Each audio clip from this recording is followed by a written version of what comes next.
Now, 29 years ago, Azerbaijan gained its independence from the Soviet Union. And now the young republic is fighting to take back its territory occupied by Armenia.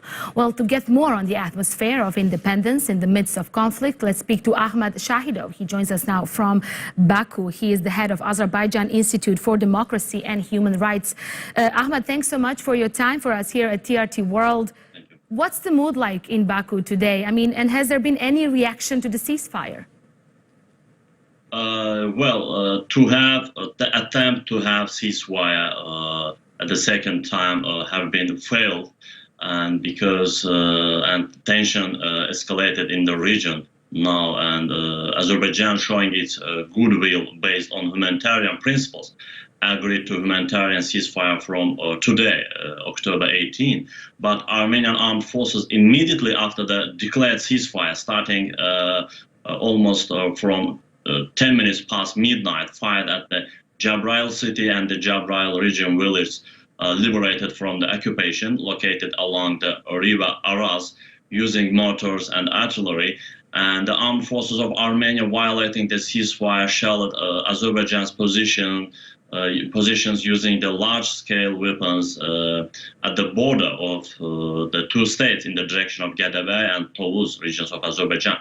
And this gross violation of the humanitarian ceasefire by Armenia already for the second time after its formal declaration once again demonstrates the continuation of the aggressive policy of Armenia against Azerbaijan and its reluctance to the negotiated settlement of the conflict. And it's also an open disrespect by Armenia to the mediators' efforts as well, who have been engaged in finding an accord of the states to the humanitarian ceasefire. But Azerbaijan remains committed to the humanitarian ceasefire. However, Azerbaijan reserves its right to take countermeasures to protect the civilians and positions. Now, its question is, how can we trust Armenian side today? Because Armenian armed forces used their fighter aircraft to bomb Azerbaijan armed forces positions in blatant violation of the humanitarian truce. So the ceasefire agreement reached between the sides has lost its validity again today. Right. And Ahmed, you know, why are we seeing Armenian forces once again violating the ceasefire? Why are we seeing Ganja being attacked twice? Why are we seeing the residential areas in Ganja being attacked twice and civilians being killed? What is Armenia's aim here? You know, Armenia has a goal in violating the ceasefire. First of all, they want to create fear and panic among the Azerbaijani population. They want to break the will of Azerbaijani citizens to fight.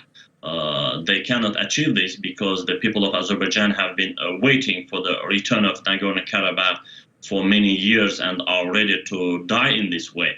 And the second goal is to provoke Azerbaijan. You know, if you pay attention, you will see that the Armenian side has been firing rockets from the territory of Armenia in recent days, and Armenia, which wants the Azerbaijan side to destroy these fire points, is trying to involve third countries in the conflict.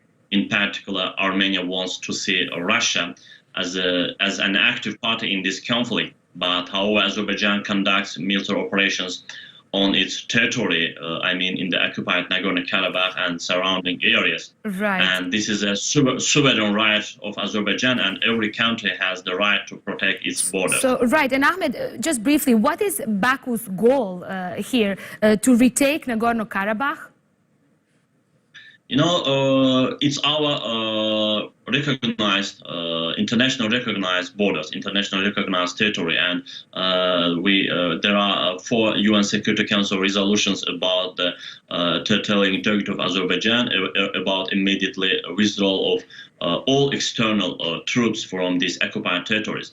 And as a part of international community, Azerbaijan has rights and keeps its right to restore its sovereignty and its territorial integrity. But for the last 30 years, Azerbaijan has always been a supporter of peace and actively participated in the negotiations in the format of the OSCE Minsk group. But however, Armenia is trying to gain time by prolonging the negotiation process indefinitely and maintaining the status quo. And unfortunately, there have been no positive results for 30 years. And today, Azerbaijan is trying to resolve this conflict through war. And it's our international recognized territories. And those countries and international organizations trying to stop their fire should first call on Armenia to withdraw its army from occupied territories. Okay, Ahmad Shahidov, thanks so much for that and for your insight. He is the head of Azerbaijan Institute for Democracy and Human Rights.